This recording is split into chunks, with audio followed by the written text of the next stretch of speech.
সাংবাদিক মোহাম্মদ শাহ আলম চৌধুরী আর নেই। জানাজা শেষে শাহপুর পারিবারিক কবরস্থানে দাফন। কসবা টিভির ডেস্ক রিপোর্ট, তথ্যচিত্রে তানফির আলম ডালি।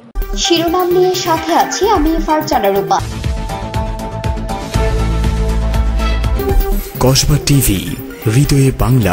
আফরোজা হাসির সহযোগিতায় এখন বিস্তারিত। বুধবার দিবাগত রাত আনুমানিক 4টায় কসবা সদর শীতলপাড়া ভাড়া বাসায় মারা যান সাংবাদিক শাহ আলম চৌধুরী। ইন্না লিল্লাহি ওয়া ইন্না ইলাইহি রাজিউন। তিনি দীর্ঘদিন চিকিৎসা শেষে অসুস্থ হয়ে ভাড়া বাসা কসবা শীতলপাড়ায় অবস্থান করছিলেন। কসবা উপজেলা প্রেস ক্লাবের সভাপতি খম হারুনুর রশিদ ঢালির হাত ধরে সাংবাদিকতা পেশায় আগমন করেছিলেন তিনি। স্থানীয় অগ্নিবাণী পত্রিকায় দিয়ে যাত্রা শুরু করেছিলেন। পরে দৈনিক আজকের কাগজের পরিশেষে দৈনিক যায় যায় দিন পত্রিকায় কসবা উপজেলা প্রতিনিধি হিসেবে মৃত্যুর আগ পর্যন্ত কাজ করেছেন। এছাড়াও তিনি কসবা প্রেস ক্লাবের সাবেক সাধারণ সম্পাদক ছিলেন। তার মৃত্যুতে স্থানীয় সাংবাদিক মহলের মাঝে শোকের ছায়া নেমে এসেছে। শাহ আলম চৌধুরীর পৈতৃক বাড়ি কসবা পৌর এলাকার শাহপুর গ্রামে। পারিবারিক জীবনে শাহ আলম চৌধুরীর স্ত্রী, 3 পুত্র এবং 1 কন্যা সন্তান রেখে গেছেন। 25শে ডিসেম্বর 2024 বুধবার জোহরবাদ কসবা উপজেলা কেন্দ্রীয় জামে মসজিদ চত্বরে প্রথম জানাজা এবং গ্রামের বাড়িতে দ্বিতীয় জানাজা অনুষ্ঠিত হয়।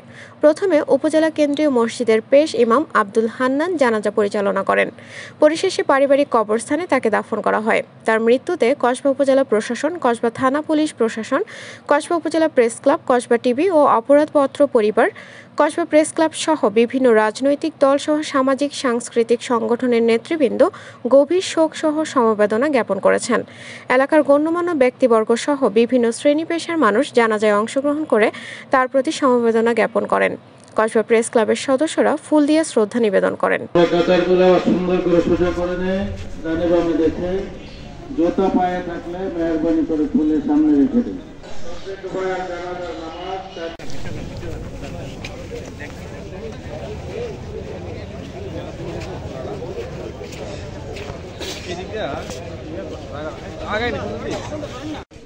উনি অত্যন্ত ভালো মানুষ ছিলেন।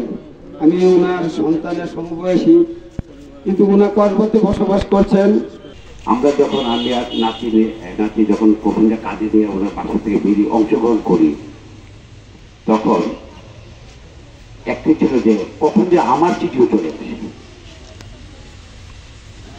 এবং আমি মামাকে কাজে নিয়েছি, আমাকে দেখে কাজে নিবে আমি তাও জানি না। যে ভালো কাজগুলি করে যাব, পরীক্ষার কেন্দ্রে যে আমরা রেজাল্ট ভালো করি, তাহলে পরকালও আমরা ভালো করব।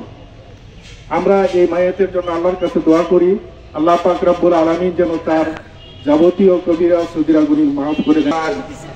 আমি যখন প্রেস ক্লাবের সভাপতি, নির্বাচিত সভাপতি, তখন জনাব শাহ আলম চৌধুরী সাহেব ছিলেন সাধারণ সম্পাদক। সিদ্ধান্তর আমরা সবাই শুনছেন, উনি আমার সাথেও আমার বেশি সম্পর্কটা ছিলেন গ্রাম হিসেবে। যখন উনি কসবাতে আসে তখন আমাদের এখানে পাশাপাশি আমরা ছিলাম। অন্য ভাইরা আজকে এখানে যা জানাজা আসছেন, উনি আমাদের বড় ভাই। আমরা 5টি পাইতিক জীবন, উনি আমাদের গার্জিয়ান হিসেবে ছিলেন। উনি আমাদের ছাতা, আজকে আমাদের ছাতা আমাদের মাথা থেকে নেমে গেছে। তো উনি দীর্ঘদিন এই কসবাতে বসবাস করেছেন। কসবা টিভির সংবাদের সাথে থাকার জন্য ধন্যবাদ জানাচ্ছি। পরবর্তী সংবাদ পেতে আমাদের চ্যানেলটি সাবস্ক্রাইব করে রাখুন।